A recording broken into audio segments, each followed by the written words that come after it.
हमारे चैनल को सब्सक्राइब करने के लिए सब्सक्राइब के रेड बटन को दबाएं और साथ ही घंटी के भी निशान को दबा दें ताकि हमारी हर नई वीडियो फ़ौरन आप तक पहुंच सके। अस्सलामुअलैकुम। हकीम उसामा खालिद आपकी खिदमत में हाजिर है।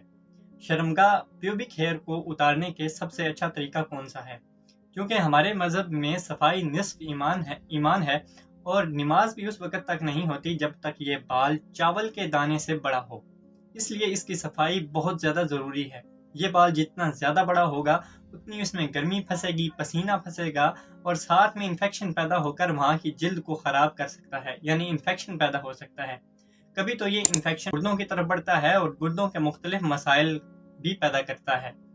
इसलिए ज़रूरी है कि ख्वाह मर्द हो या औरत, वो इस बात का ज़रूर ख्याल रखें कि वहाँ की सफाई प्रॉपर हो।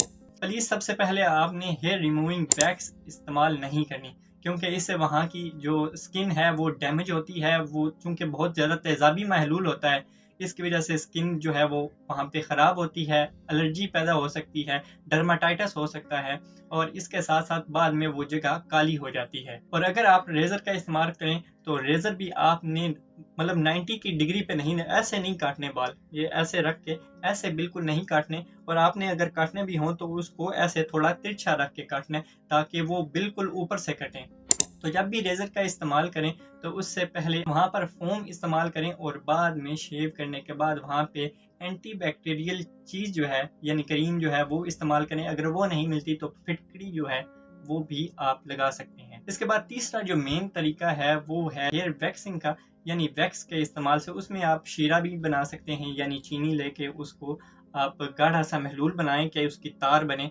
वो आप हेयर रिमूविंग वैक्स के तौर पर इस्तेमाल कर सकते हैं। ठंडे होने पर उसको लगाएं और उससे सारे बाल जो हैं वो जड़ से उखड़ कर आ जाते हैं। इसके बाद चौथा जो तरीका है वो है लेज़र ट्रीटमेंट। लेज़र ट्रीटमेंट से भी इसके बाल जो हैं वो ख़त्म किए जा सकते हैं। जो भी आप तरीका इस्तेमाल करें बेस्ट है, लेकिन उसके प्रिकॉशन जो हैं यानी उसकी एहतियातें जो हैं वो ज़रूर ध्यान में रखें। इंशाअल्लाह ताला मिलते हैं नेक्स्ट वीडियो में। पाकिस्तान जिंदाबाद।